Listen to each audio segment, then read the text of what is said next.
Okay, thank you. I would like to call to order the Whatcom County Council meeting for March 9th, 2021. It is 6:01 p.m. and we are meeting virtually. Would you please call the roll? Red Brown,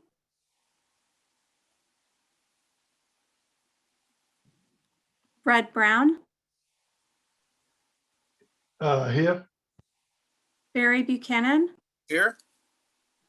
Tyler Bird, Todd Donovan, Here. Ben Ellenboss, Here. Carol Frazee, Here. Kathy Kirschner. Here. Would you please display the flag and then all join in the Pledge of Allegiance?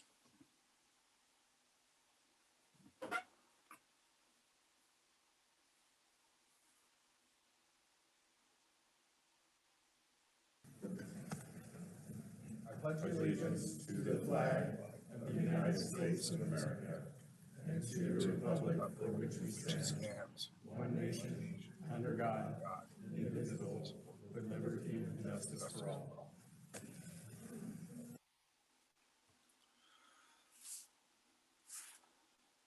Okay, next up is the County Executive's report.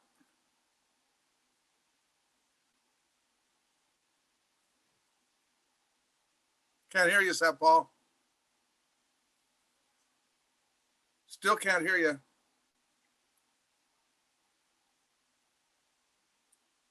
Can you hear me now? Yep. Okay, sorry about that. Good evening, Council. We are marking 1 year anniversary of our first COVID-19 case in 2020 in Whatcom County and subsequent declaration of county emergency within few days. Looking back, we can recall each twist and turn of the pandemic. At first, COVID-19 was something very new, something totally unknown, and a threat. We knew very little how it spreads, how it impacts people, and what its effect is going to be. We faced an emergency of unknown magnitude and scope, and I'm very proud of how Whatcom County responded. I'm very thankful to the council members for your support all through 2020 and help the administration to make decisions. Some of them may not be perfect, but nevertheless, together, we have done a wonderful job.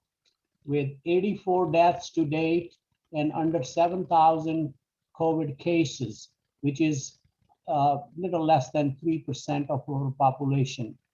I'm very proud of healthcare work providers, first responders, and public health team who have worked tirelessly these past 12 months. I'm very proud of Sheriff's Emergency Management Department to stand up the Whatcom Unified Command and get control of the situation immediately. I'm very proud of the teachers, the parents, and the child care providers who have gone the extra mile to support the development of the upcoming generation, our kids. I'm proud of our businesses, which have innovated to serve their customers and persevere through the rough financial, social, and personal situations while kept providing vital services and preserve the jobs. I'm proud of the community helpers, the volunteers who stepped up to deliver food to seniors, help with contact tracing, and from many tasks. This has been a record year of total volunteer hours donated in our county. In fact, we all have something to be very proud of. I'm happy to report that approximately 1 in 5 residents of Whatcom County have initiated the vaccination process. And we are stepping up this pace of vaccination. Tomorrow at 10 a.m., scheduling begins for our community mass vaccination clinic at Bellingham Technical College. There continues to be a shortage of doses, but supply is improving. I expect that American Rescue Plan will be approved very soon, and that will help us not only in the pandemic response, but also with economic recovery. My administration will be looking for the ways to put these resources to their best use in our community. I will conclude by thanking everyone who made sacrifices this past year to keep our community safe during this historic pandemic. I look forward to the day when we can start sharing our life's precious moments with our loved ones once again. Thank you very much. Thank you, Executive Sadhu. Any comments or questions? Okay, we'll move on to, we have 6 sets of minutes to approve. I would entertain a motion. I'll move. Second. Moved and seconded. Any discussion, corrections to those minutes? Seeing none, please call the roll. Barry Buchanan, Yes. Tyler Bird is absent. Todd Donovan, Yes. Ben Ellenboss, Yes. Carol Frazee, Yes. Kathy Kirschner, Yes. Red Brown, Yes. That passes 6-0 with 1 council member absent, Councilmember Bird. We will move now to public hearings. We have 1 public hearing tonight.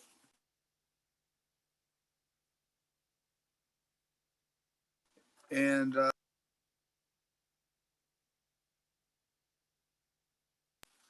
one public hearing, it's AB 2021-115. It's an ordinance regarding temporary installation of stop signs on Marshall Hill Road. Is there any staff report associated with this?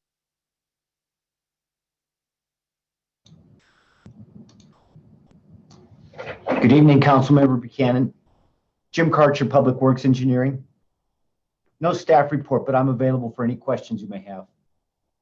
Okay, any questions before we play the video and then open the public hearing? Okay, please play the video that shows how folks can testify.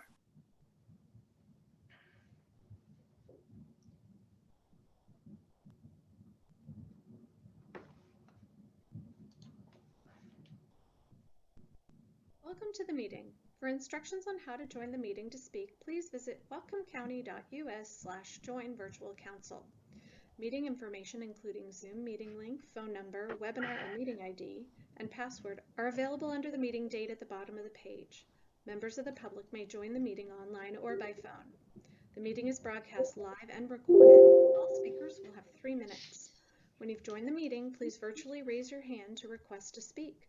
To virtually raise your hand online, click the hand icon at the lower area of your screen. To virtually raise your hand by phone, dial *9 on your keypad. Council staff will call on you by the name listed, or if you're joining by phone, by the last 3 digits of the phone number from which you're calling. When called upon to speak, click the microphone icon to unmute, or if joining by phone, wait till you hear a message indicating the host unmuted your phone. Please first state your full name for the record. Staff will announce when your 3-minute speaking time is up. Camera sharing will not be offered at this meeting. Thank you for joining the meeting.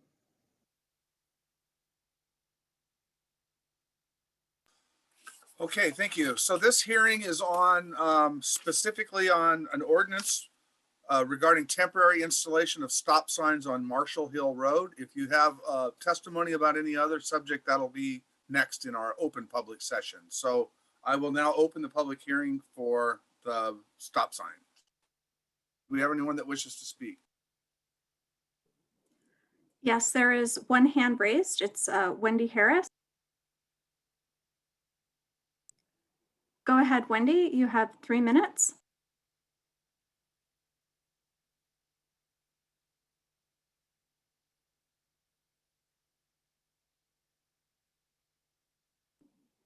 Go ahead, Wendy.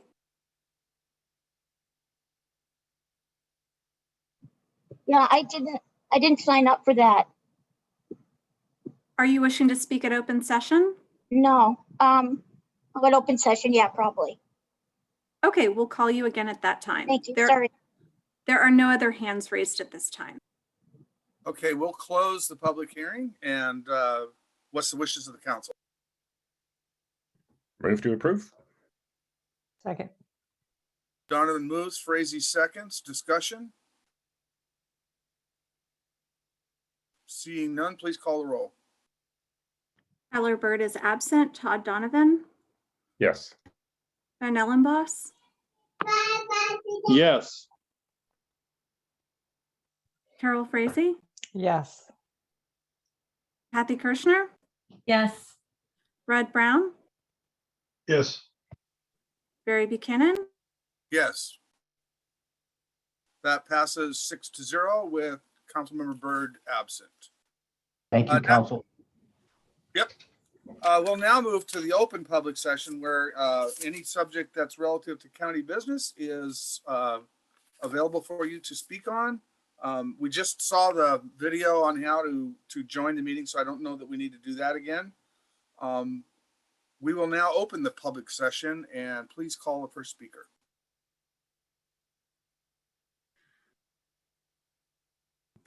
The first speaker is a caller whose phone number begins in 360 and ends in 199. I believe this caller is Rainbow Medicine Walker. Go ahead, please. State your full name for the record. You have 3 minutes. Go ahead. Hello, can you hear me? I can hear you. Please go ahead. My name is Rainbow Medicine Walker. I live in Kendall. Numerous emails have been written to explain why many in my community feel that an emergency moratorium on new permitting on both indoor and outdoor marijuana production and processing facilities is necessary to protect our rural areas in the interim while the codes are being reviewed. To clarify, existing and pending permits would not be affected by this moratorium. It seems there are other misunderstandings in spite of the numerous well-documented emails we have sent to council. Cannabis is specifically considered to not be agriculture according to the state of Washington under 2 RCWs 82.04213, 15.60.021. Hemp is classified as agriculture by the state. Whatcom County classifies cannabis as commercial, not agriculture. Hemp is classified as agriculture by Whatcom County. Therefore, to say that cannabis is strictly agricultural farming is not correct at either the state or county level. Nowhere am I or my fellow community members saying that there should not be cannabis operations, nor are we saying we don't like marijuana. We are saying that these large industrial style operations do not belong in our rural residential communities under relatively open-ended codes with agricultural exemptions and with little to no oversight or recognition of the widespread impacts they are having on surrounding communities. I have yet to see a cornfield or dairy farm with large prominent warning signs saying, beware of armed guards, armed patrols, electric fences, and guard dogs. I have yet to hear of any agricultural operation that makes millions of dollars in one season on a single 4-acre area. Many of the so-called regulations on cannabis are not enforced. For instance, the huge unlicensed overgrow in Kendall this summer, which brought in several hundreds of thousands of dollars in extra profit, would only result in a $500 fine if enforced, which it sounds like it will not be enforced because the Cannabis Board is so understaffed that no one could get to Kendall to walk this huge overgrow before it was harvested. Meaning the unscrupulous players in the industry are currently getting away with pretty much with whatever they want, and they know it. If they get caught breaking the rules, the penalties are nominal, and they will gladly pay the fines. It is not only our own Kendall community that is having problems with these large industrial cannabis operations. Rainbow, thank you Yes. for your time. Your time is up. Okay, thank you.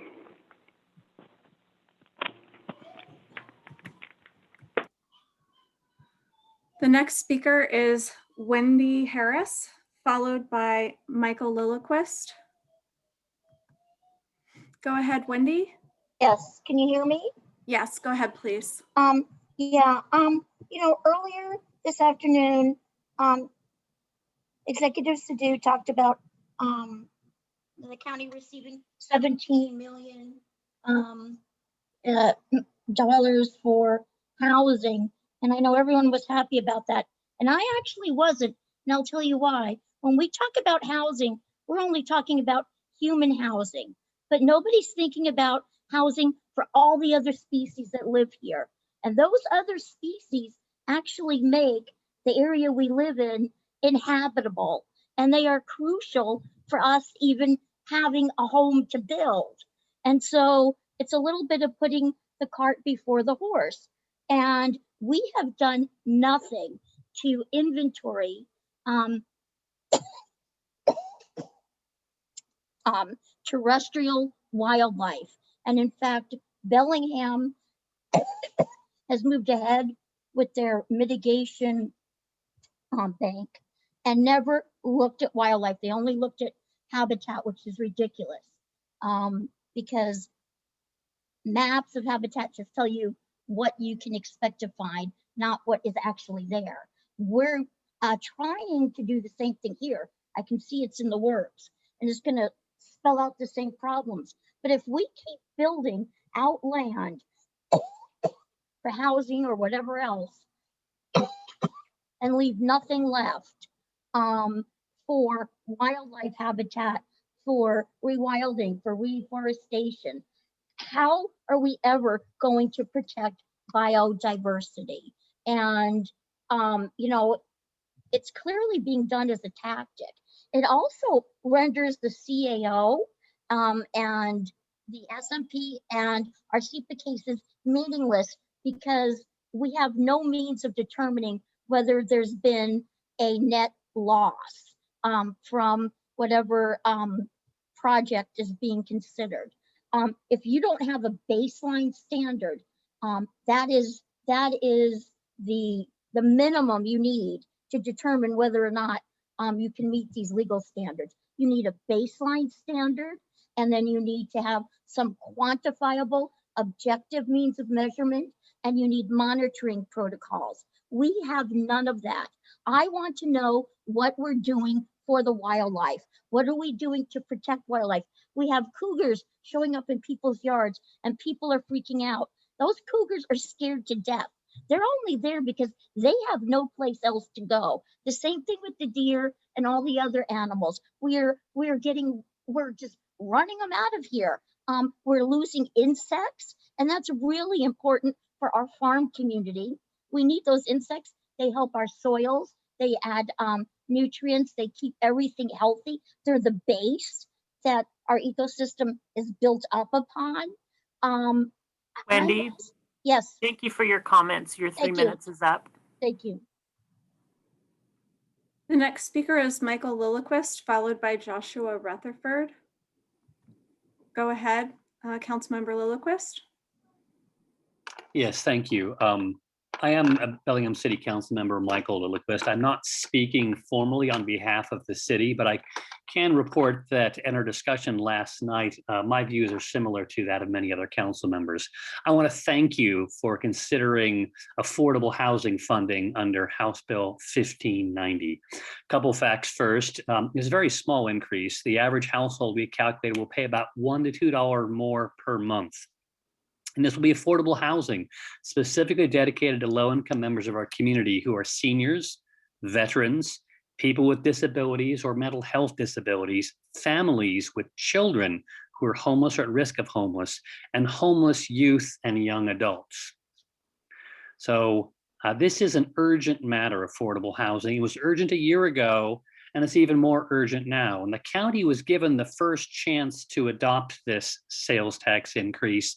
But the county is yet to act, and so the city is moving ahead towards taking action on our own. But my message is not about Bellingham going alone. Whether or not Bellingham goes first, Bellingham should not go alone, and neither should the county. Our community deserves a coordinated and comprehensive approach to affordable housing.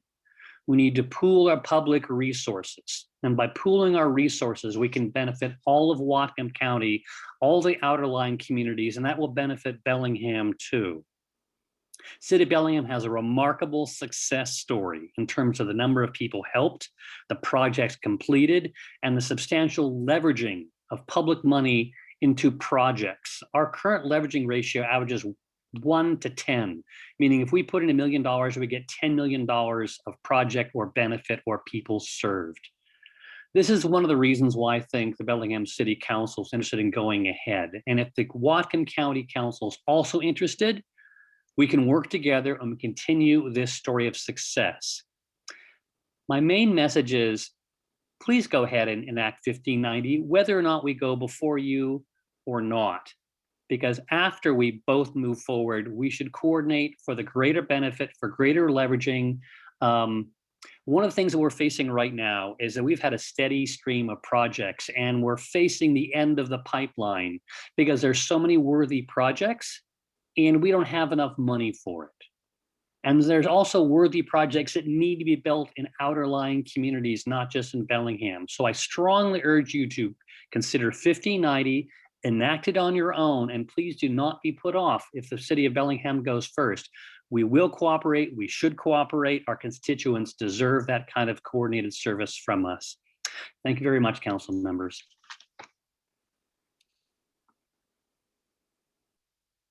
The next speaker is Joshua Rutherford, followed by Todd Baker.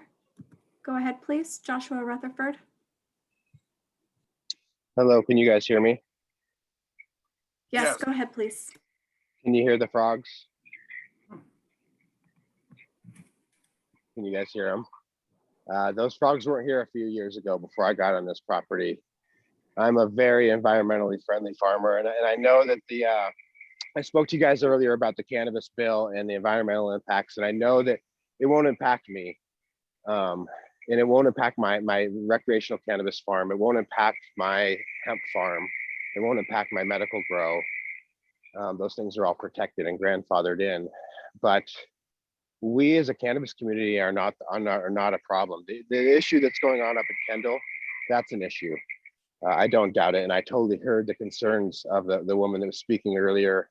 And actually, my dear friend owns a license right next door to those guys, and he's a very sustainable farmer, and he's had issues with the same folks. And I think that there's different ways that we can deal with problem actors. You know, if rules aren't being followed, like Rudd was saying earlier, lighting things, those things need to be followed. And I'm guilty of not having my greenhouse covered up at night, and it's really not a big deal. The neighbors that complain only live here 10 days a year. I've spent over $160,000 defending baseless claims with my lawyers. They won't show up to court. I'm bound to this thing, and it's really silly. And I've endured a bunch of stuff, and the complaints that they have are baseless. They weren't even in town when they made the complaints. So I guess my point is that there is no emergency. Cannabis isn't harming anybody.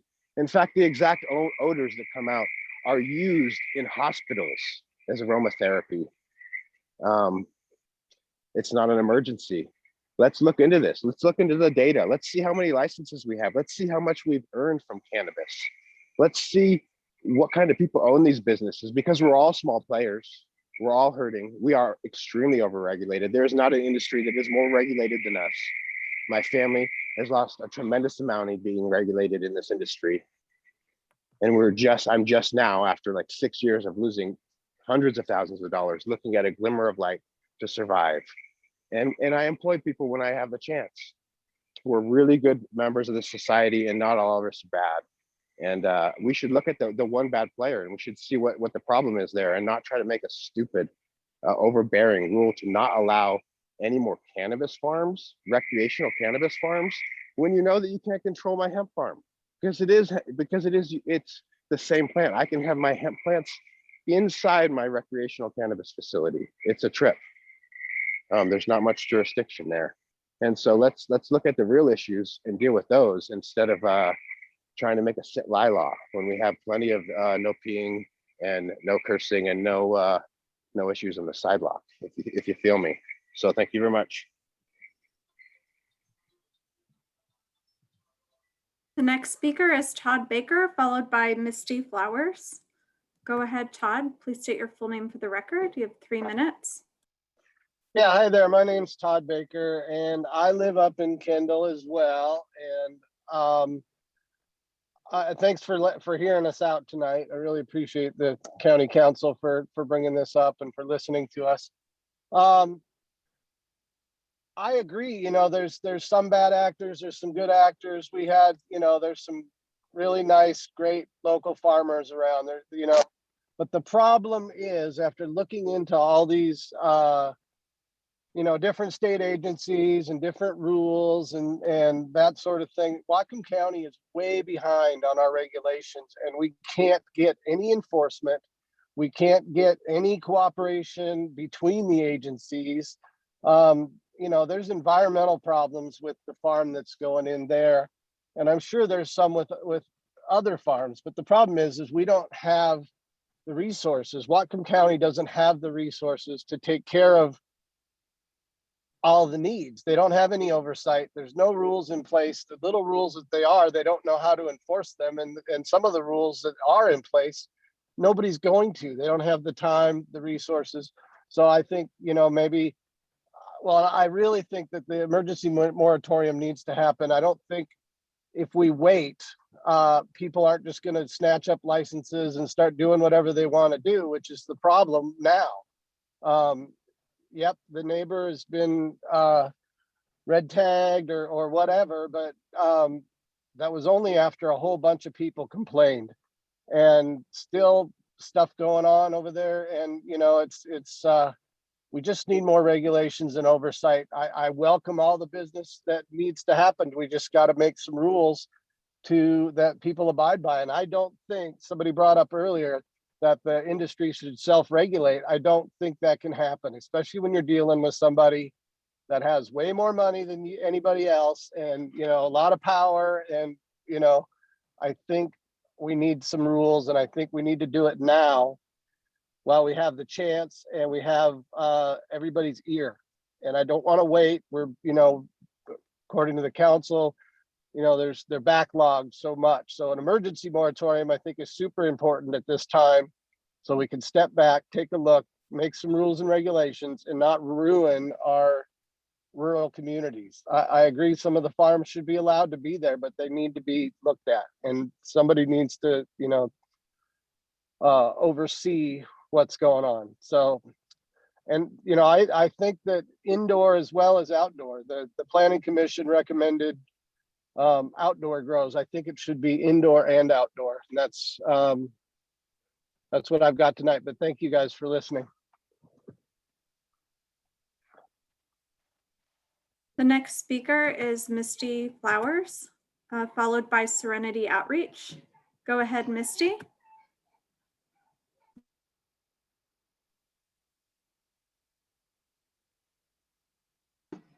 Hello, can you hear me? Yes, go ahead.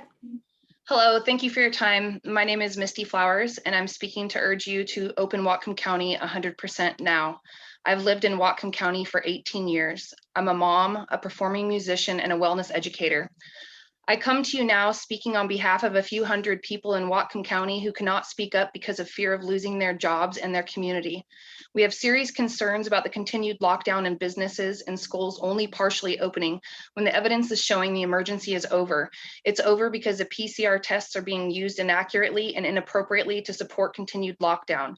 It's over because since the fall of 2020, there have been effective treatments available. Ivermectin, hydroxychloroquine, zinc, vitamins D and C, and lysine, and now budesonide, to name a few. Frontline workers use what works. If you haven't heard that treatments are available, it's because it's being suppressed. I've collected a lot of data, and I'm happy to share to support my testimony. The mask mandates are dangerous and illegal. They are medical mandates that go against some citizens' right to life, including mine. I have a legal medical reason for not wearing masks. My lungs are susceptible to infections. Who pays for my health care? Me. The Department of Health's Order of Secretary of Health 20-03 states that the following individuals are exempt from the requirements to wear a mask covering: persons with a medical condition, mental health condition, developmental or cognitive condition, or disability that prevents them from wearing a face covering. Yet I and many others are being discriminated against by denying our access to food and other necessities. I am concerned also about the COVID shot that's authorized for emergency use only, while now being offered to the general public at Costco and Fred Meyer and now BTC. This is a liability-free product because of the 1986 National Childhood Vaccine Injury Act and because of the PrEP Act, which increases protection for these pharmaceutical giants. I came to many of you 2 years ago to express vaccine concerns because the health department and CDC have ignored these concerns. Not a single public official I spoke with locally blew the whistle, despite many of you agreeing with my concerns. Now this COVID shot's being rolled out. Did you even take the time to look at the manufacturer's inserts or the emergency use authorization sheets for these products? Do you understand that pathogenic priming is going to cause every person that gets this shot to be more susceptible to serious and critical illness and mortality when they are exposed to COVID again? I have plenty of scientific data to back my testimony, and I'm happy to send it in. Where is the discernment? If there's no data to support these emergencies orders, the continued lockdowns and masking is unlawful. These PCR tests are being used inaccurately, and any official supporting unlawful mandates will be held accountable to the full professional and private capacity. You've been put on notice. Thank you for your time. The next speaker is Serenity Outreach, followed by Melissa Weisner. Go ahead, Serenity, please state your full name for the record. You have 3 minutes. Hi, my name is Louis Burrell. Hello, my name is Louis Burrell, and I'm speaking for Serenity Outreach Services, a new nonprofit that was launched in Whatcom County. We aim to help the homeless and the unhoused folks within our county. The reason why I'm speaking today is because I would love if the county and the city and the folks that sit on the homeless strategies work group can resume their work instead of taking a 6-week hiatus. The reality is that we're in an emergency. We're in a pandemic emergency. And just because winter is fleeting does not mean that these people aren't counting on us. Jerry Field campers have to go somewhere. They can't just be swept and swept with no solution. Serenity Outreach Services, also known as SOS Bellingham, is qualified and stands at the ready to help these campers. I'm asking both from the nonprofit and from my individual perspective that the county council lead and show Bellingham how a solution can be handled. We often hear about the homeless being demonized, whether it's fires or assaults or what have you. And the reality is that fires and assaults can happen anywhere. They used to happen all the time downtown when college kids would get too drunk for their own good. The reality is that the homeless people are counting on us, whether it's the county or the city, to help them. Someone has to be there to help these people. And the Homeless Strategies Work Group taking a 6-week hiatus right before Jerry Field camp gets swept is about the worst timing in the world. I would love nothing more than the county and the city to work with SOS nonprofit and other organizations in town to help these people find stable shelter, to find resources.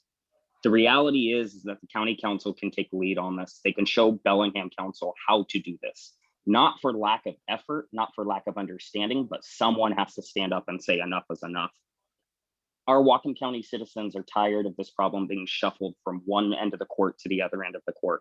The reality is that Mr. Brown, you have the power to help. Mr. Buchanan, you have the power to help. Mr. Donovan, you have the power to help. Mr. Ellenboss, you have the power to help. And Ms. Frazee and Ms. Kirshner, you both have the power to help. And Satpal, you can lead by example.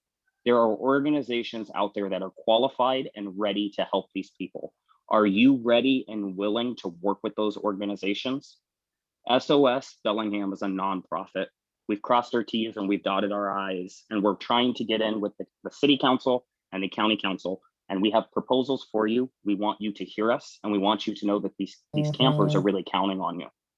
If the Homeless Strategies Work Group can get back to work and can continue their work and work hand in hand with the county and the city council, that is best for our campers, our city, and your constituents in the county. I appreciate you guys' help. I appreciate what you do. Please continue that work. Thank you. The next speaker is Melissa Weisner, followed by Mark Ambler. Go ahead, Melissa. Please state your full name for the record. You have 3 minutes. Hello, County Council. My name is Melissa Gregg, maiden name Weisner. I'm the Executive Director of SOS Serenity Outreach Services Bellingham. You just heard from Lewis. Amazing. I love that man. We formed out of necessity to provide outreach services, shelter, and more. There are many areas we have identified as sorely lacking or downright missing in the county. We've already started a meal program where we provide outreach meals to people on the streets by partnering with local restaurants and gracious donors. We are in the process of starting a locker program graciously passed to us by its founders, and we have more programs and plans on the way. We're very aware there needs to be a viable solution to homeless encampments. SOS is the only nonprofit willing to go into Jerry Field encampment. Those people have become our clients. We need shelters to care for them better and keep them out of your estuaries and out of your parks. I am so disheartened that the HSW committee has suspended their meetings for 6 weeks in the middle of a pandemic and homeless crisis in the interest of obtaining info on the bed and shelter numbers, which begs the question, what have you been doing without that, the most basic of information this entire time? I must strongly recommend they resume meetings immediately with a focus on how to help get shelter for the campers at Jerry. It is crazy to me that that has not been their focus since November. We really need the county to help us with an actual solution to the multitudes of encampments around Whatcom County. The purchase of 75 shelters would give us a much needed boost, and we could get everyone out of Jerry just to start. We are the solution to this issue if you just work with us.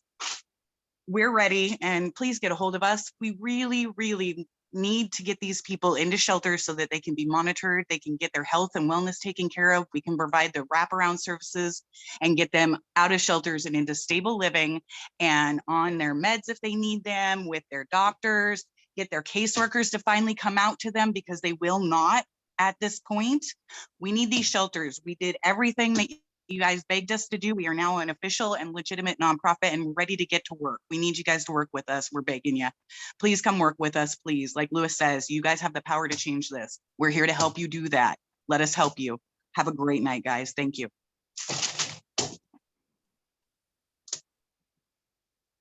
The next speaker is Mark Ambler, followed by Eliza Steele.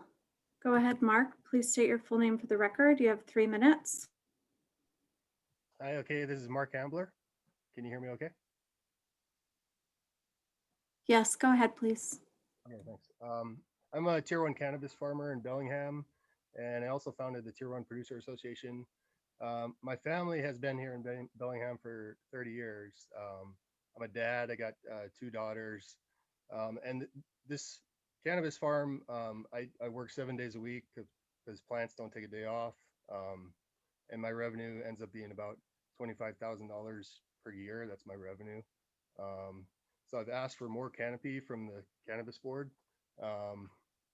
and this ban would kind of keep me from pursuing that, because I would just take the plants outside, put down weed barrier, and put the plants outside and vegetate them outside, and then flower them in my greenhouses. So this directly affects me. And I just wanted to let you know, earlier in the meeting, I mentioned WAC 314-55-165, and it says, if a county, tribal government, city, or port authority wants to object to a renewal of a marijuana license, it should submit a letter to the LCB detailing the reasons for the objection and a statement of all the facts. So that's what you guys got to do. You got to write a letter to LCB, and that kind of kicks off the process that's written in law already in WAC 314-55-160 and 165. I also reached out to the local Enforcement and Education Division Marijuana Unit, Whatcom County, Washington State LCB Officer Dan Turner. I told him I'm willing to try and pull together all the licenses in Whatcom County on a meeting and pull together some slides about the odor and light pollution laws that are in place now that they should be complying with. So we'll see where that goes. That's about all I can do. But yeah, I don't think you guys should ban this, because that's going to affect me and my daughter's lives and make things harder when it's already really hard. So thanks. I yield my time.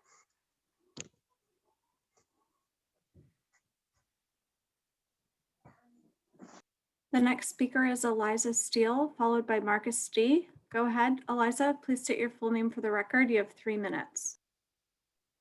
My name is Eliza Steele, and I live at 6338 Mount Baker Highway. And I'm talking today in support of the emergency moratorium. And it really comes from after kind of things getting highlighted in my local area, looking into all around the county and also around the state as to what other counties have done. And an emergency moratorium seems actually pretty standard protocol when you start to look at the rules and regulations around marijuana anyway. And a moratorium is not a ban. I think that the two producers and growers that have got on here are kind of making it sound like it's never like that's the end. From what I've found, moratoriums are pretty standard 4 to 6 months.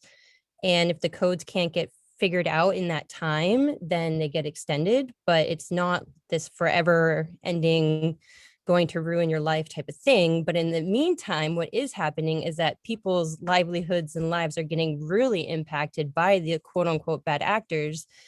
And that isn't all of you. So I think it's really wonderful that the like coming together to address this, but that still is not protecting the people that are getting directly impacted by this.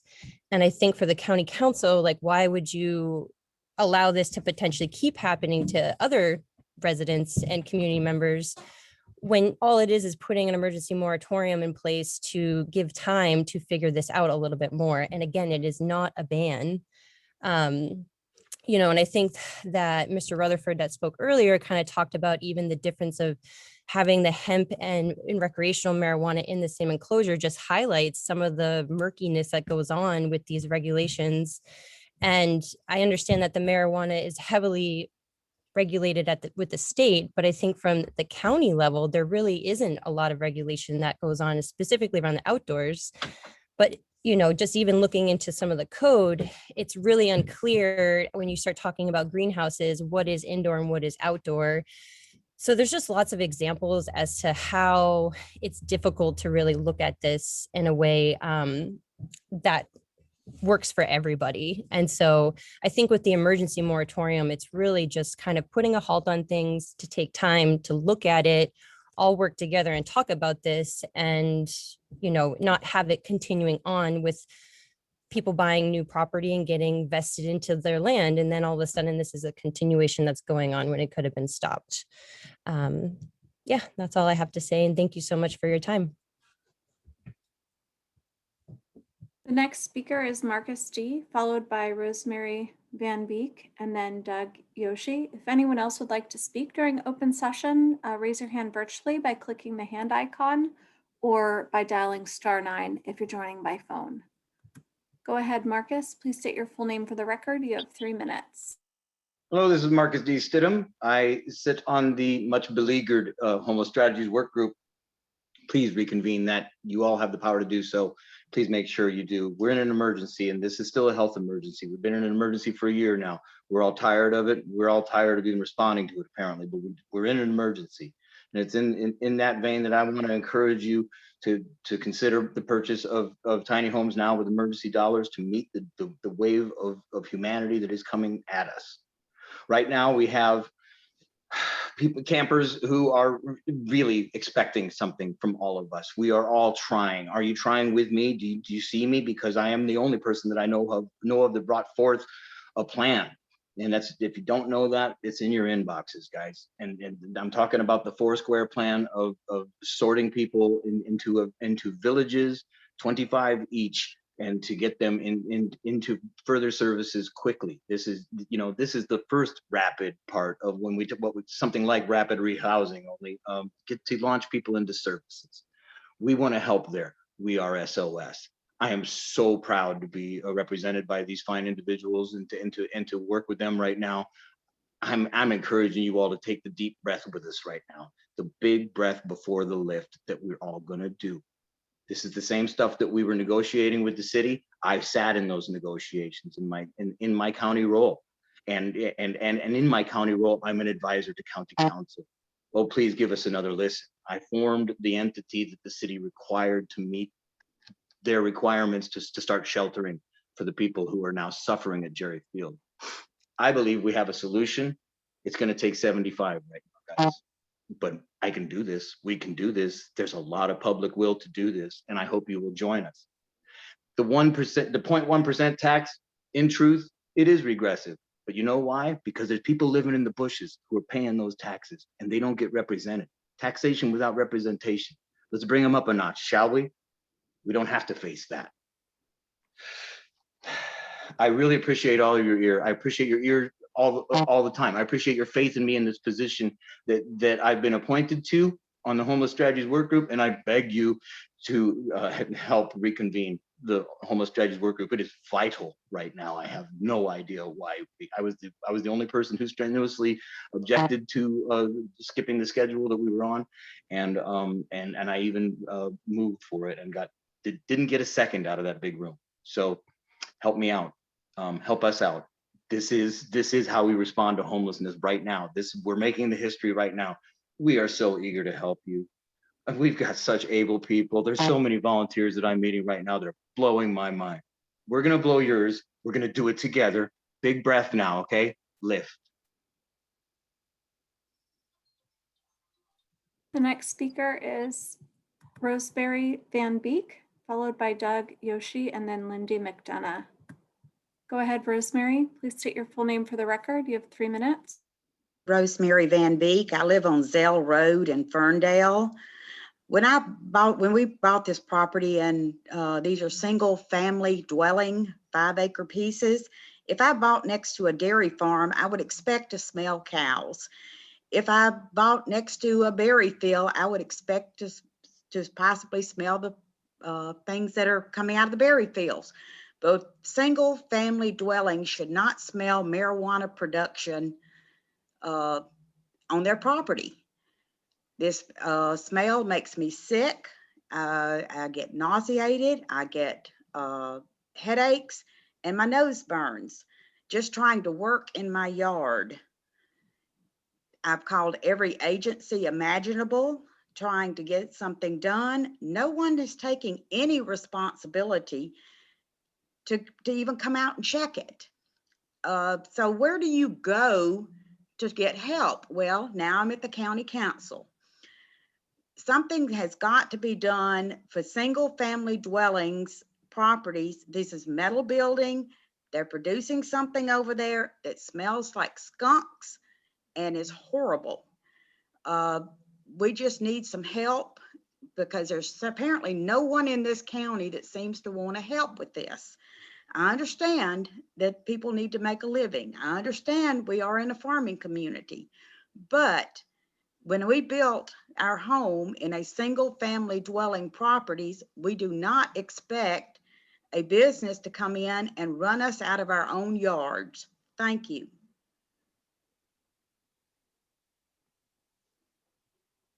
The next speaker is Doug Yoshi. Please state your full name for the record. You have 3 minutes.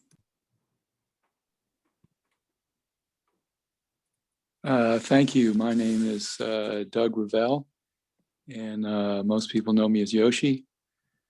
Thank you, members of the audience and staff, and members of the County Council and Mr. County Executive. I've come to speak about limits. People think the word freedom means the freedom to do anything that we want, and that's not true. Freedom means recognizing that life has limits.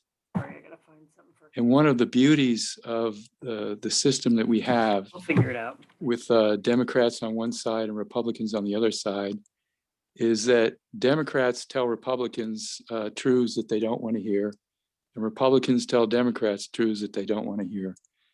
And we need to start listening to each other, because limits, when we recognize our limits, it's saving our lives. And I'll give an example.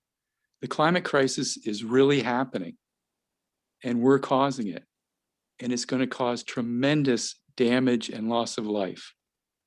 Some people don't want to hear that, but we've got to hear it. And on the other side, I'm sorry, but sexual immorality is not something that we can do whenever we want to. There are limits for a reason. If we don't pay attention to the limits, we start causing suffering, and we start causing death. Now, I recently completed a 3-day fast. And the reason I did a 3-day fast is because I grew up in a place where I could eat anything that I wanted. That's what I was told. In fact, I was told that successful people eat whatever they want, whenever they want. That's a lie. I fasted to learn that there are limits, and the limits are for saving my life.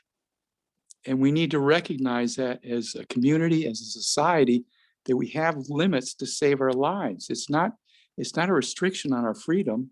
It's a restriction to save our lives. If we don't pay attention to the limits, then we make ourselves sick and we die. And I know that because it almost killed me. I literally almost caused my own death by overeating.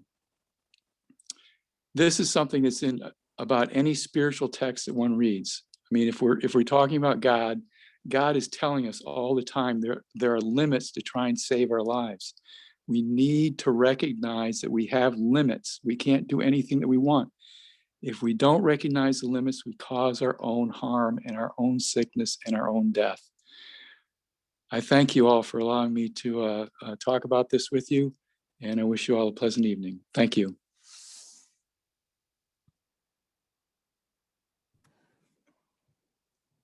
The next speaker is Lindy McDonough.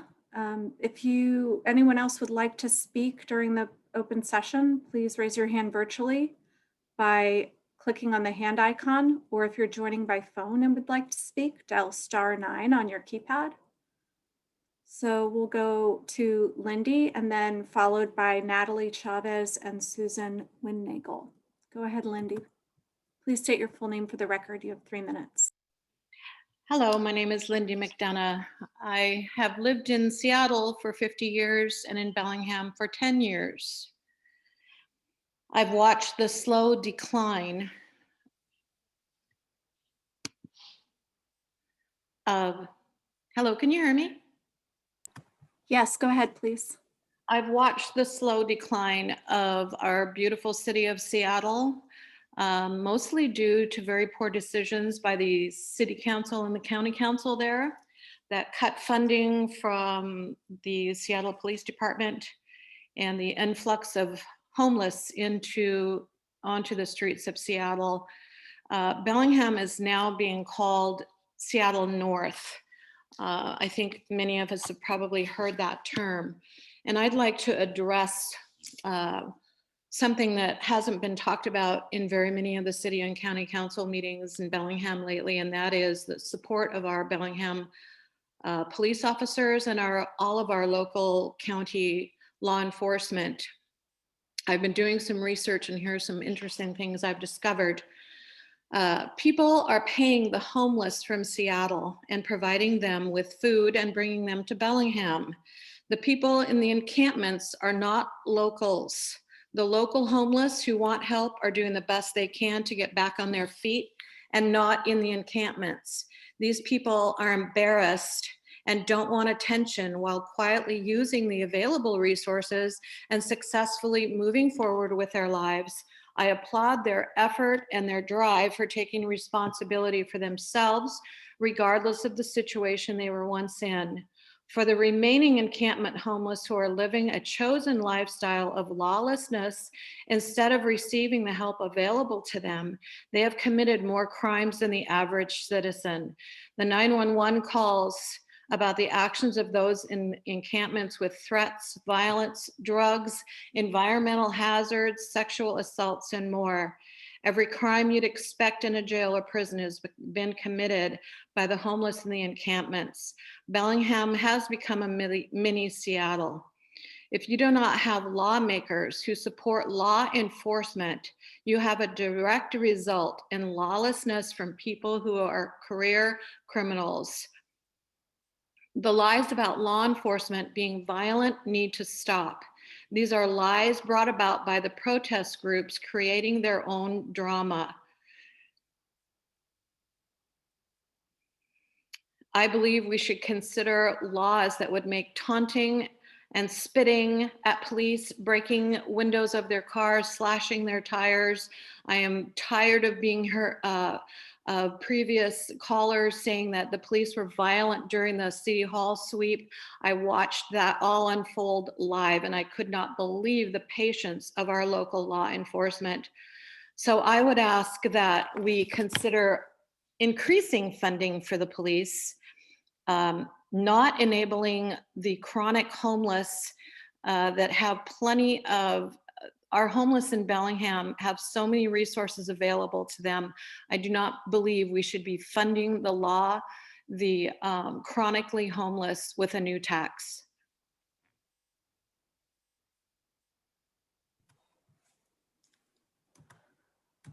The next speaker is Natalie Chavez. Go ahead, Natalie. Can you hear me? Yes, go ahead, please. Okay. Hi, my name is Natalie Chavez, and I've lived in Bellingham for approximately 16 years. I want to speak tonight regarding SARS-CoV-2, the COVID-19 novel coronavirus. First off, on the FDA.gov website on a downloadable document number 134922, page 39, line 3, it states no quantified virus isolates of the 2019 novel coronavirus are currently available.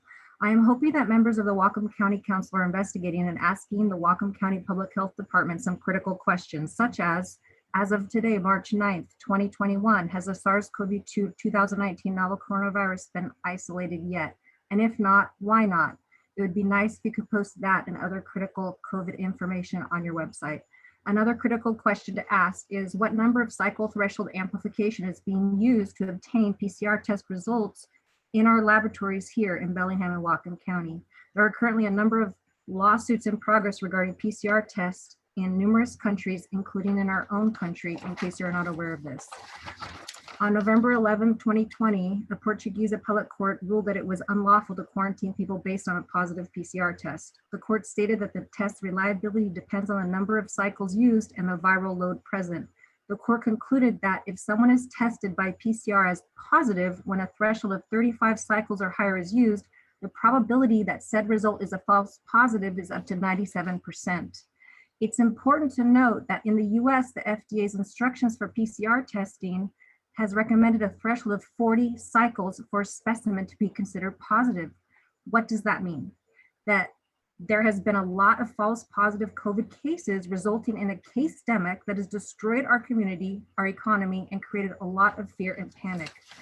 We've had lockdowns, curfews, people who have lost their businesses, homes, livelihoods, retirement, savings, gone bankrupt, had mental health breakdowns, contemplated suicide or committed suicide, schools shut down, children not receiving adequate education for 12 months now, an increase in homelessness amongst other collateral damage. So has all of that been based on faulty PCR testing?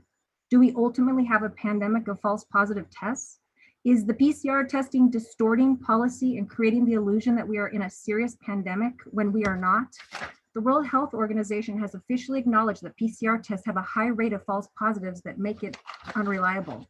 In an advisory to lab workers issued on January 13th, 2021, the World Health Organization recommends a second test to confirm any diagnosis for people who show no symptoms of SARS-CoV-2 2019 novel coronavirus. Quote, where test results do not correspond with clinical presentation, the new specimen should be taken, unquote.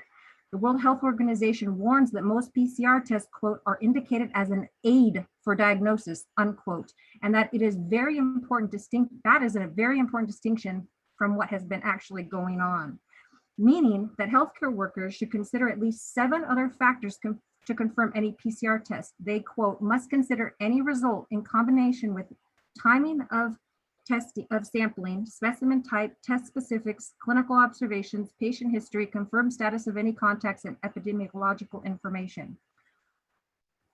Hello? Your time is up. I saw that. Thank you. Thank you for your comments. The next speaker is Susan Windnagel. Go ahead, Susan.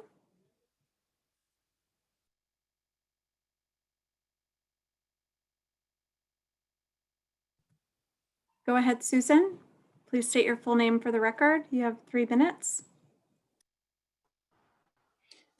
Yes, my name is Susan Windnagel.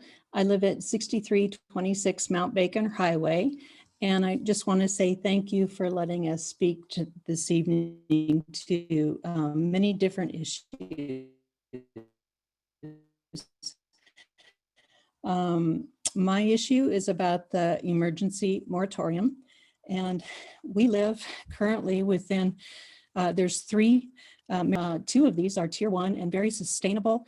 They work well within our community. There are people that are approachable and I think they're following as many rules as they possibly can. We have one who is a tier 3 who is obviously commercial, is obviously industrial, is in a rural community thought could happen.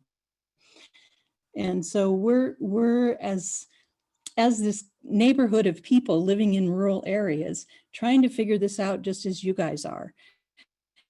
And the request for an emergency moratorium is not designed to ban this in any way, shape, or form. It's designed to just stop, regroup, codes, look at regulations, look at what rural zoning means, continue with the ones that are here that are doing well, get rid of the ones that are not. I've filed complaints with the liquor board and cannabis board, and nothing has happened. So it's really frustrating to try to deal with this kind of situation where there's no enforcement as a property owner. So tier 3 belongs in commercial industrial. There is no business having something of that magnitude in a rural area. And that's really what's got the Kendall people upset. It's not the tier 1s that are out here. They're great and they're doing a good job. So there's major violations against this anything. They've got lots of money. They can do whatever they want.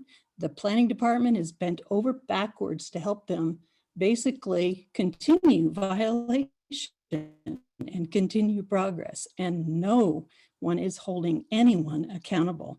So from our standpoint as neighbors, we're really upset, not because of marijuana, not because of the people who are doing it right, but because we've been basically run over by a commercial industrial business in a rural community.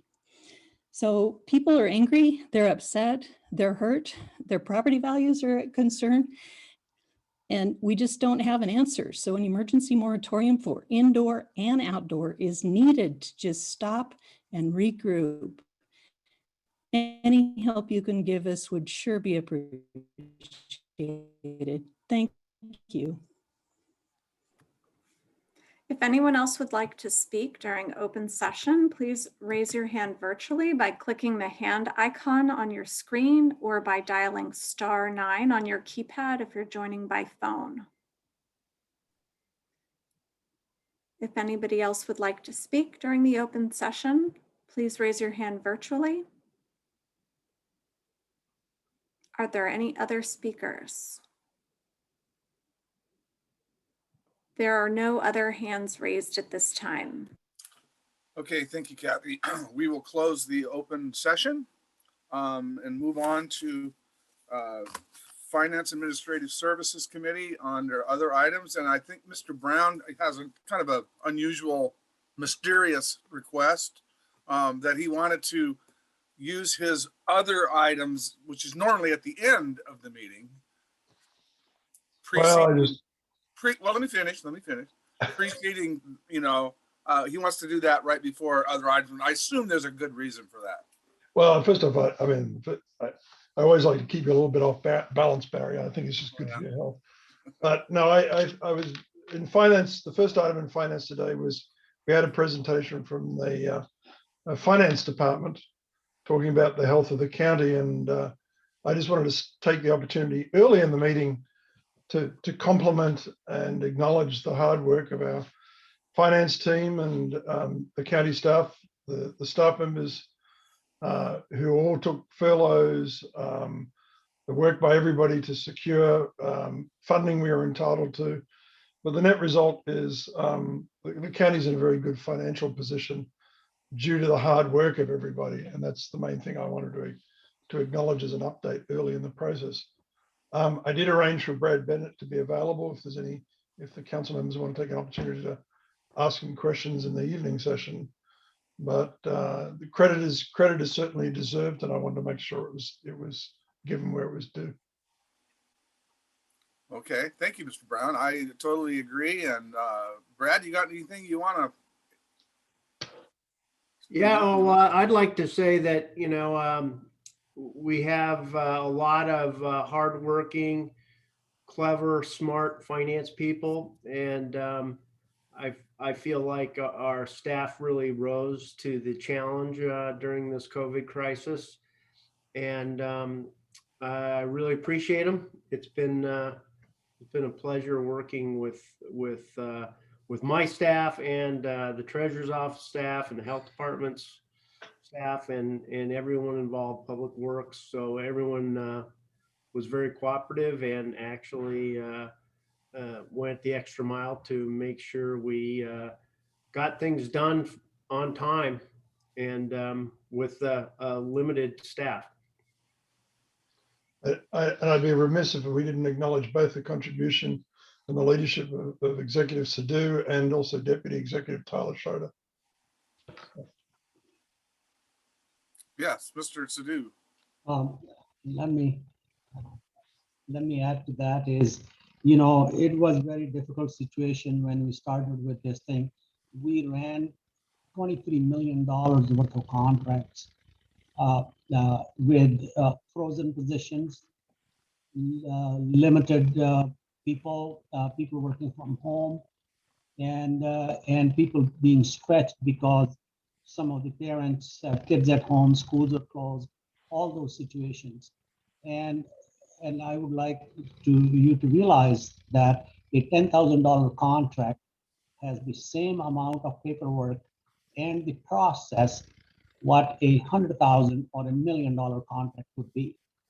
And when we were running through all the assistance for businesses, all the assistance for community organizations, schools, it really needed a lot of work.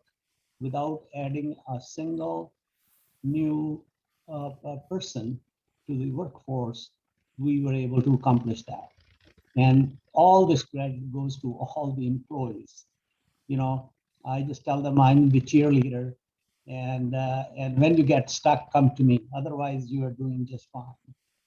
And that's what happened. And I just want to commend Tyler, Brad, and many other people who were on the ball and kept moving with this stuff. We didn't get stuck. We kept making decisions. Some of the decisions maybe not be right, but we didn't want to be a flat squirrel. Don't make a decision. We made decisions, and I think we have come out on the top just because that we had a coherent team. I'll stop there. Thank you. Thank you. Anything else on? Okay, Mr. Brown, you can take us through your finance agenda. Thank you, Mr. Chair. So the County Council Finance Administrative Services Committee met today and we considered 6 items. The first was AB 2021-131, request authorization for the county executive to enter into a memorandum of understanding between Whatcom County and the Port of Bellingham for the use of Fairhaven All Hazards Alert broadcast warning siren in the amount of $0.00. This received a vote of 2-1 with Council Member Bird excused, and I so move. Okay, discussion on the motion? Seeing none, please call the roll.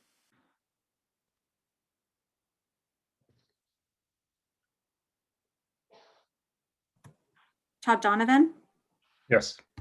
Ben Ellenboss, Yes. Carol Frazee, Yes. Kathy Kirschner, Yes. Red Brown, Yes. Barry Buchanan, Yes.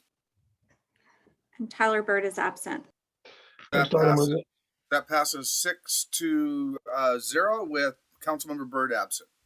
Next item was AB 2021-136, resolution supporting the formation of a tourism promotion area, TPA, by agreement between Whatcom County and the City of Bellingham. This received a vote of 2-0 with Councilmember Byrd excused, and I so move. Discussion. Okay, let's vote. Ben Ellenboss, No. Carol Frazee, Yes. Kathy Kirschner, Yes. Red Brown, Yes. Barry Buchanan, Yes. Tyler Bird, absent Todd Donovan,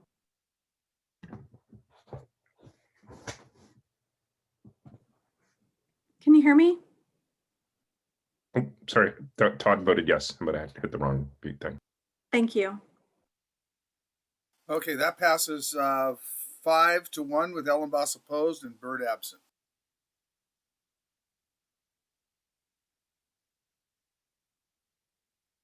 Muted. We don't have you, Rudd. I'm supposed to read into the record with the sound on, aren't I? AB 2021-137, request authorization for the county executive to enter into an interlocal agreement between Whatcom County and the City of Bellingham for a joint establishment of a tourism promotion area. This received a vote of 2-0 with Councilmember Byrd excused, and I so move. Discussion. Please call the roll. Carol Frazee, Yes. Kathy Kirschner, Yes. Red Brown, Yes. Barry Buchanan, Yes. Tyler Bird is absent, Todd Donovan, Yes. Ben Ellenboss, No. That passes 5-1 with Mr. Ellenboss opposed and Mr. Byrd absent. Next item up was AB 2021-138, request authorization for the county executive to enter into a contract for laboratory services between Whatcom County Flood Control Zone District and Exact Scientific Services in an amount not to exceed $90,000. In this case, the council is acting as the Whatcom County Flood Control Zone District Board of Supervisors. This received a vote of 2-0 with Councilmember Byrd absent, and I so move. Discussion. Okay, please call the roll. Kathy Kirschner, Yes. Red Brown, Yes. Barry Buchanan, Yes. Tyler Bird is absent, Todd Donovan, Yes. Ben Ellenboss, Yes. Carol Frazee, Yes. That passes 6-0 with Councilmember Byrd absent.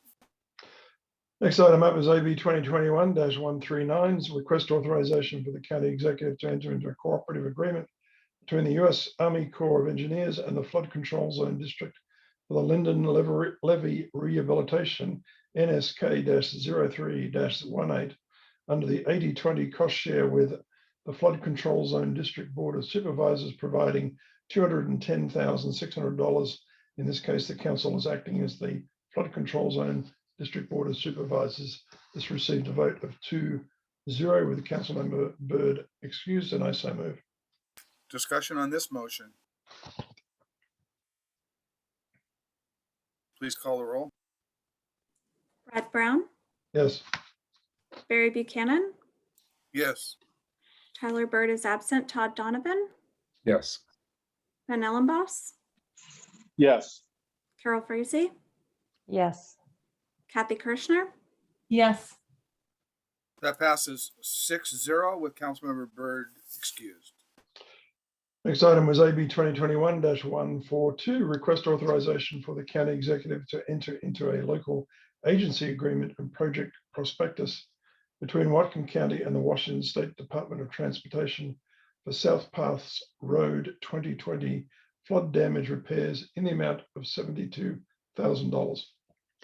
This received a vote of 2-0 with Councilmember Byrd excused, and I so move. Okay, discussion.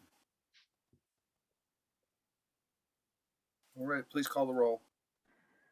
Barry Buchanan, Yes. and Tyler Bird is absent, Todd Donovan, Yes. Ben Ellenboss, Yes. Carol Frazee, Yes. Kathy Kirschner, Yes. Red Brown, Yes. That passes 6-0 with Councilmember Byrd excused. Mr. Chair, there is nothing further from finance. Thank you, Mr. Brown. We move now to Council Public Works and Health Committee. Ms. Frazee? Yes, we had one item, AB 2021-141, a resolution granting a quit claim deed partial release of easement rights to the city of Bellingham, pages 94 to 103. And that passed in committee 2-0 with Brown excused, and I so move. Okay, discussion on this motion. Please call the roll. Tyler Byrd is absent. Next is Todd Donovan, Yes. Ben Ellenboss, Yes. Carol Frazee, Yes. Kathy Kirschner, Yes. Red Brown, Yes. Barry Buchanan, Yes. That passes 6-0 with Councilmember Byrd excused. Next is executive appointments to boards, commissions, and committees. AB 2021-140 is request confirmation of the county executive's appointment of Ashley Thomason, Dean Wildermuth, and Dean Fearing to the Housing Advisory Committee. Do we have a motion for confirmation? Move to confirm. Second. Second. We have a motion and a second by Ms. Frazee. Discussion. I know what you're going to ask. Go ahead, Mr. Ellenboss. Yeah, if they're available and they'd like to address us, I'd love to hear from them. Are any of our applicants on the meeting this evening?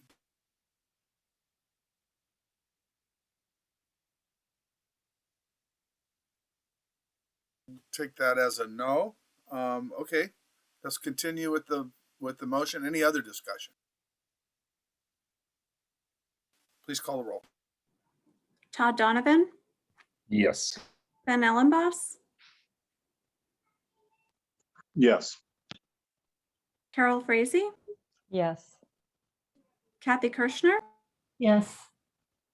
Red Brown, Yes. Barry Buchanan, Yes. and Tyler Byrd is absent. That passes 6-0 with Councilmember Byrd absent.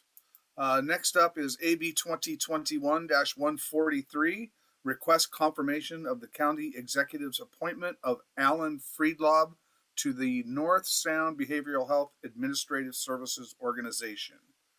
Do we have a motion to confirm? Move to confirm. We have a second. Second. Frazee moves, Donovan seconds. Any discussion?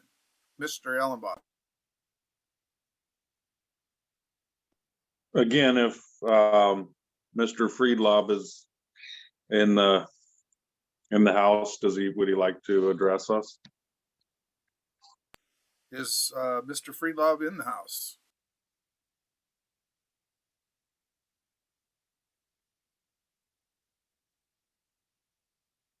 Apparently not. Further discussion. Okay, let's vote.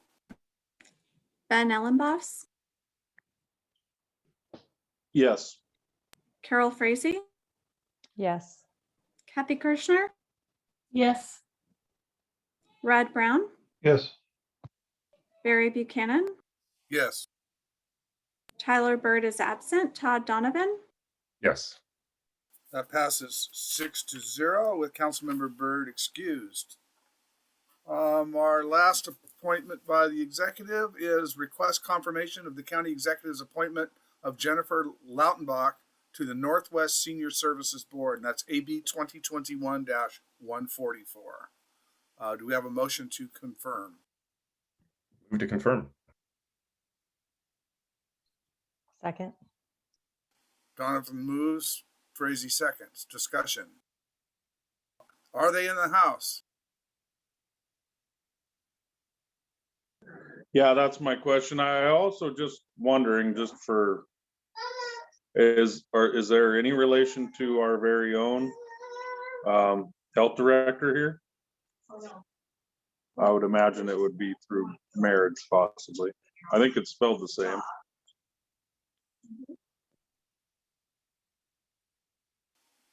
Other discussion? Mr. Donovan? I don't know about the relationship, but she's on the WPA board and I was also on the Everson City Council. I just wanted to thank everybody for applying for this stuff and be willing to serve on these commissions. So,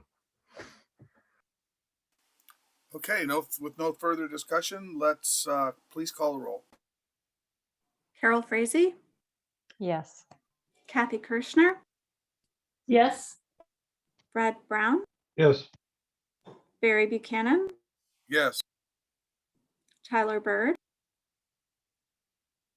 absent Todd Donovan, yes. Ben Ellenboss, Yes. That passes 6-0 with Councilmember Byrd excused. Next is items added by revision. This will be a standalone introduction. We won't lump it with the other ones just because of the timestamp things that Dana sent out today on the email. This makes it easier for them. So Dana, first of all, it says will be announced. Is there a agenda bill number here? Yes, sorry about that. It is 164, AB 2021-164. Okay, so do we have a motion to introduce this item, which is ordinance of Whatcom County, Washington, imposing an additional sales and use tax of 0.1% for housing and related services as authorized by RCW 82.14.530, adding a new chapter 3.47 to the Whatcom County Code. Move to introduce. And I'll second that. Donovan moves, Buchanan seconds. Discussion? Mr. Ellenboss. I understand that it's well within our right to ask for this tax or as a council. And personally, I see value in it and I would probably vote for it if it came on my ballot. And I would willingly pay the tax.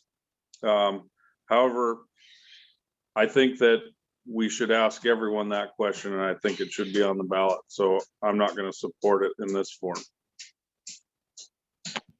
Other discussion? Councilmember Kirschner. We just got this ordinance this afternoon, and I'd like a little bit more time to read it before I vote to introduce it as written. So I'm going to abstain tonight, giving myself the same 2 weeks that the public will have to look at this ordinance. Fair enough. Other discussion? Please call the roll. Kathy Kirschner, Abstain. Brad Brown, Yes. Barry Buchanan, Yes. Tyler Bird is absent. Todd Donovan, Yes. Ben Ellenboss, No. Carol Frazee, Yes. That passes 4-1 with Ellenboss opposed and 1 abstention by Councilmember Kirschner, and Councilmember Byrd is excused. We'll now go to our introduction section. We have 6 items on for introduction tonight. Do we have a motion to introduce? Ms. Chair Frazee. Buchanan, I just wanted to ask if we could just remove number 2, just to make a small amendment and consider it separately. You'd like to consider number 2 separately? Yes, please. Okay. So we're introducing items 1 and then 3 through 6 to start with. Councilmember Donovan. I was going to second Ms. Frazee's motion. I don't know if we need to vote on that. Taking one item off, or we just. That's a I good think question. I can just ask, but I can move to take it off and consider it separately and make a small amendment. And I was seconding that. Okay, discussion on Carol's motion then to remove it. Councilmember Ellenboss. I'm not entirely sure, but I think the chair can do that without a vote as long as no one challenges challenges your decision. That is how it's normally been done. Yeah. Okay, so I can just remove my motion. Yeah. And I'll go along with Carol's request. Okay. So we will consider items 1 and then 3 through 6 at this time. Any discussion on those? Okay, please call the roll.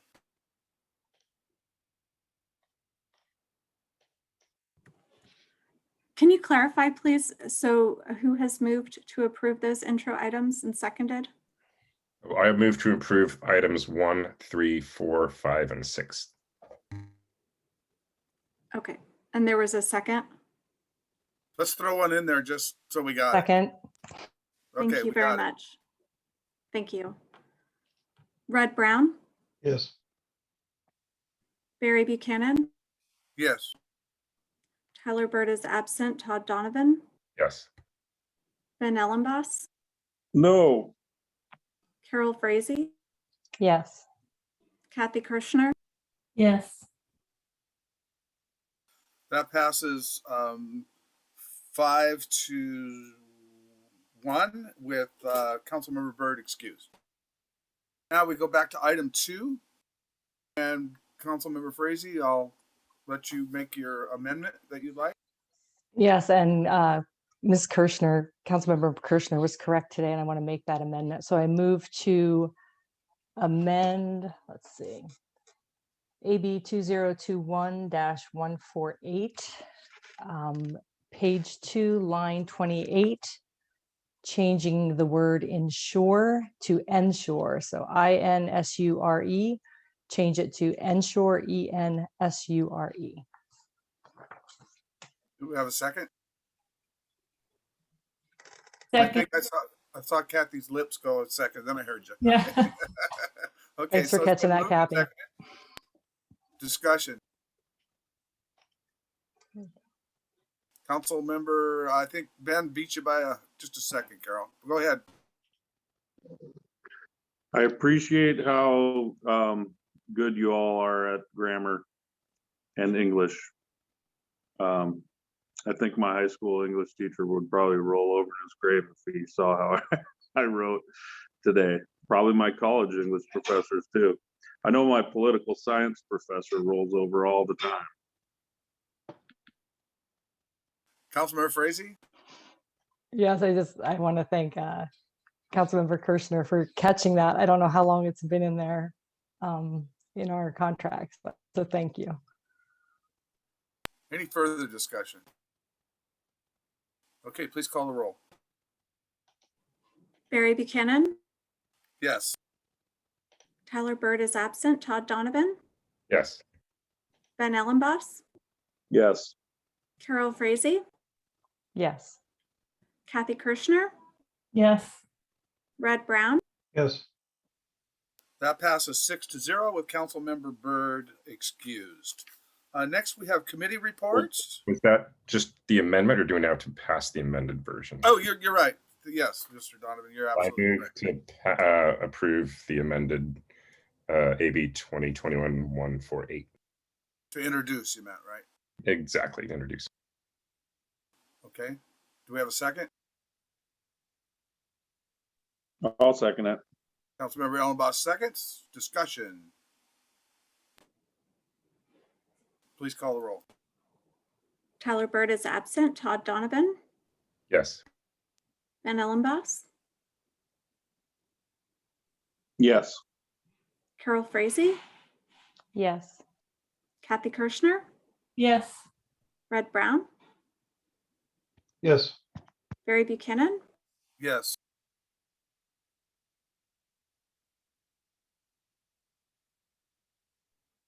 Can't hear your chair. Sorry about that. That passes 6-0 with Councilmember Byrd excused. We now move to committee reports. Our first committee this morning was an executive session.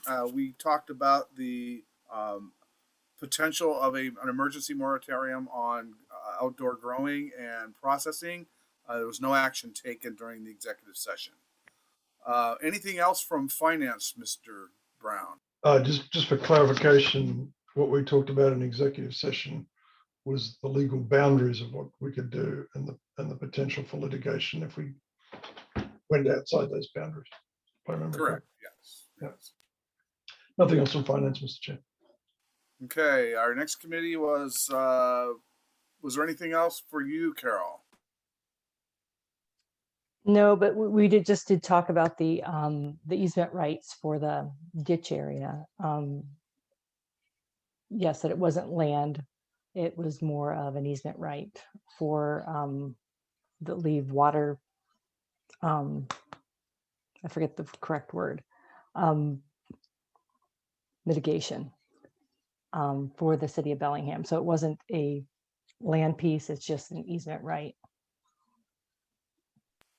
Mr. Donovan? Yeah, and I just want to thank Councilmember Kirshner for asking the question that made it all finally make sense to us. Okay, our next committee was Committee of the Whole. We had 5 things on our agenda. We just had a from the health department on vaccines. We had also discussion of the planning commission's request to adopt the emergency moratorium, and there was no action taken at our committee meeting. We talked about no shooting zone in Drayton Harbor and Dearborn, and we voted to advance those ordinances through the system. Not, of course, approve them, but to get the introduction process restarted, I should say. When we talked about a thing about a redistribution of staff responsibilities for road vacations and franchise applications, and we voted to move that forward. And our last item was discussion of a proposed ordinance amending the code with the purchasing system to include non-discrimination by county contractors, and that was something that we just did an amendment on a few moments ago. We also discussed, under other items, discussed the House Bill 1590 sales tax option that we introduced tonight. And that was everything that we had on the special committee of the whole for this afternoon. So that takes us to council member updates or any other business. Council member Donovan. And I never know what's other items or council member updates, but I just want to say a couple things about the moratorium request on marijuana processing. And I got my notes here. We never actually got the proposed emergency moratorium, whatever that came out of the Planning Commission. So it's not something we could, I think, really act on right now. I'm going to potentially, I think I'm going to propose a moratorium as a regular introductory item, non-emergency item. But I just want to, for folks who out there who are following this, I don't think we're really in a position right now to adopt an emergency moratorium, and the criteria in our charter about what qualifies for an emergency, this might not make that standard. And we have docketed a code review for indoor and outdoor growing and processing. So that is on the docket for the Planning Commission, but they have a very lengthy docket. So just didn't want to leave that hanging there. Okay, thank you, Councilmember Donovan. Other updates or other items? Councilmember Frazee? Yes, Director Lautenbach of the Health Department told us today that tomorrow is the anniversary of our first positive case of COVID in the county. And I just want to thank them for the Health Department and Unified Command when they stepped up, and all of the volunteers, the hours of volunteering that occurred this past year. And I just want them to really know that, yeah, they were working nonstop this whole year, and everything seemed to be on them. So I know we thank the finance department to keeping us going, and now the health department really stepped up, and everyone who was in Unified Command and who stepped up and then had to step back. So I just want to make sure they know they're appreciated, and we know all the hours you put in, and and I also want to acknowledge that some people did die in our community, And that is sad. And I think they did all they could, and we're still doing, for making sure we all still stay safe while we're getting vaccinated, while we can go out and start doing the things we used to do. So I just want to thank them for that. Yes, and I agree as well.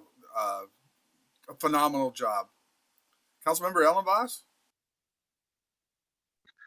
Yeah, I was gonna, I don't want it to turn into a back and forth between council members, but I do want to, say that I think it comes across poorly to the community when we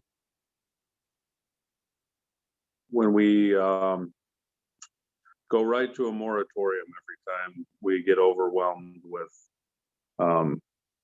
with comments. And we are going to go through this process, and these operations have been in business for quite a while, and I think that it's sort of a new industry and a new endeavor for everyone, and there's going to be some growing pains here and there. And I just think we can get there I think we can take care of the issues that we have with the existing laws that we have, and we can clean up some things that may need to be cleaned up without having to go through the knee-jerk reaction of a moratorium, because I think people hear moratoriums and bans and it, left, right, or in the middle, that kind of stuff doesn't sit well with people, I don't think. So that's my general comment on that. But I would just also like to comment on the fact that every time I don't have to get up at 4 a.m., we get done with this meeting at a reasonable hour. And every time I do have to get up at 4 a.m., we tend to go till 1. So thanks, guys. But I don't have to get up at 4 a.m. tomorrow. I could give you a call at 4 if you want. That's okay. Thanks. Councilmember Brown? Well, Mr. Alamos, do you think that was an accident?